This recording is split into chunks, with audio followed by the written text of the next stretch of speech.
जी बिल्कुल, आपको बता दूं कि हमारे बीच में विश्व हिंदू सेवा संघ के राष्ट्रीय अध्यक्ष रविंद्र के द्विवेदी जी उपस्थित हैं। रामलला की बात कही जाए कि 500 साल से जिस तरह से झड़प चल रही थी, उस झड़प को खत्म कर दिया गया। अब कहीं न कहीं रामलला वाकई में रामलला जैसी ललाहट देखने को मिलेगी 22 तारीख को। अब इस 22 तारीख को पूरे हर घरों में, हर जगहों पे हिंदू समाज को जागरूक किया गया है और जागरूकता कर दी जाएगी, क्योंकि अब 22 तारीख कुछ ही पल रह गए हैं। हर घरों में अक्षत देखकर 5 दियली जलाने का कार्य किया जा रहा है। हर घरों में बताया जा रहा है कि ये अगर हमारे भारत देश में अगर इस तरह से राम लला भगवान के प्रति अगर होगा, तो वाकई में हिंदू विश्व परिषद हो या हिंदू विश्व सेवा संघ हो या विश्व हिंदू सेवा संघ के लोग हो, ऐसे कई संस्थाएं हैं।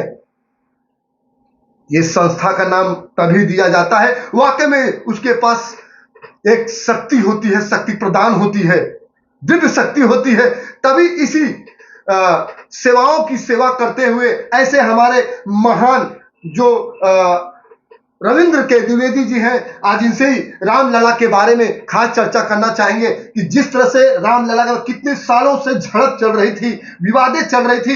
इस विवाद का कहते हैं भगवान के सामने सबको झुकना पड़ता है वाकई में, लेकिन आज एक स्वामी के रूप में आपका भी नाम दर्ज किया गया है, दिया जाता है, आपको ये पदवी दी जाती है। आपने भी कुछ न कुछ शक्तियां हासिल की हो ना हो, लेकिन मुझे लगता है कि आज रामलला के 22 तारीख को शायद आप भी जाकर वहीं पे माथा टेकने वाले हैं। क्या कहना चाहेंगे, बताइए आप।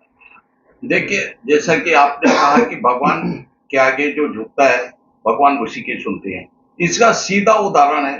जो पार्टी के पास 400 सीटें थी उन्होंने विरोध किया और 40 में सिमट गई।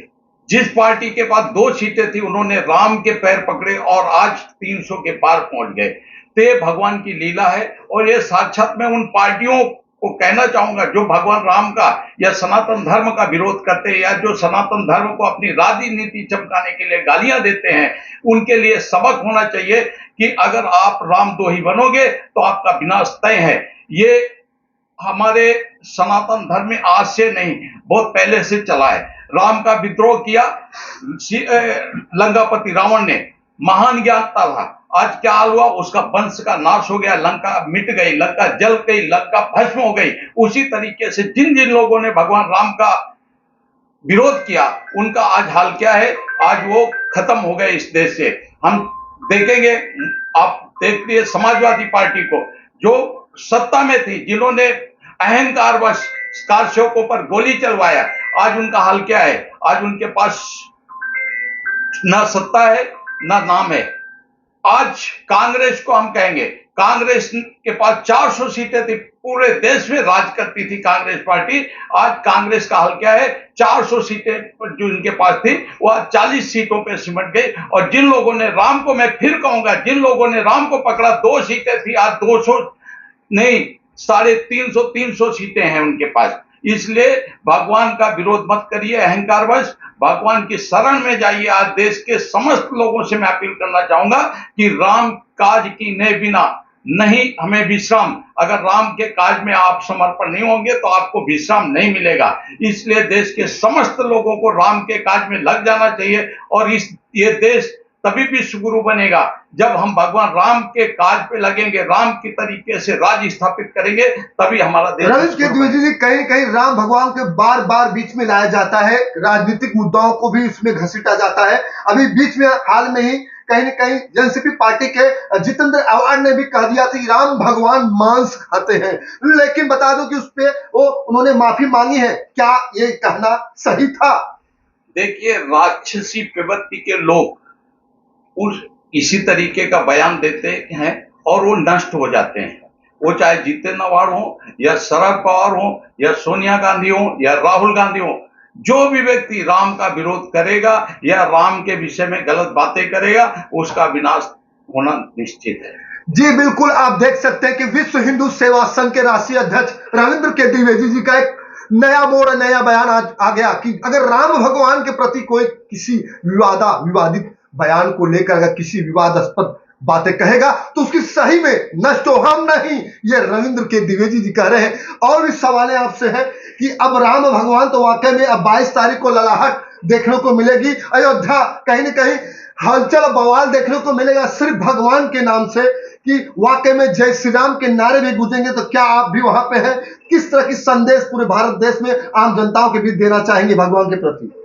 मैं वापिस कहना चाहूंगा जो मैंने अभी थोड़ी देर पहले आपसे कहा कि राम का काज किए बिना हमें विश्राम नहीं है, और बिना राम के काज के किसी को भी विश्राम मिलने वाला नहीं है। इसलिए देश के समस्त नागरिकों का कर्तव्य बनता है कि वो भगवान के कार्य में तुरंत लग जाए, अगर अपनी और अपने देश की एकता और अखंडता चाहते।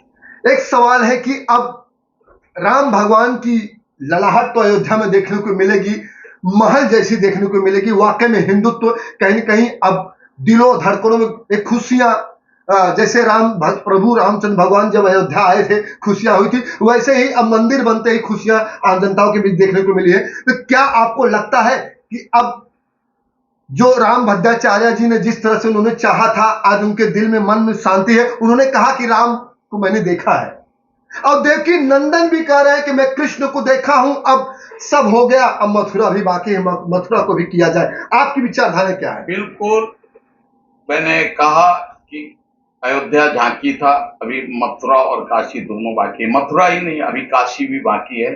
जब तक हर देश का सनातनी चाहता है कि जब तक भगवान शिव काशी में पूर्णतः विराजमान नहीं हो जाते और भगवान कृष्ण मथुरा में पूर्णतः विराजमान नहीं हो जाते, तब तक हमें चैन नहीं मिलेगा। ये मेरा ही अकेले मानना नहीं है, ये पूरे विश्व के सनातन, भारत देश के सनातनियों की बात नहीं कर रहा हूं, विश्व के सनातन धर्म को मानने वाले, उनकी भी चाहत यही है कि काशी और मथुरा में हमारे शिव और कृष्ण दोनों पूर्णतः जो अपना स्थान है वो स्थान ज्ञान करे और हमारे खुशियां और तभी। कई बात, कई मुद्दाएं, कई इरादे सुनने को मिलेगी। श्री भगवान राम जैसे ललाहट अयोध्या की जो एक ललकार है जय श्री राम की, जिस तरह से चमचमाती उस दिन 22 तारीख को देखने को मिलेगी, और हर घर में अक्षत के साथ साथ 5 दियेली जलता हुआ दिखेगा।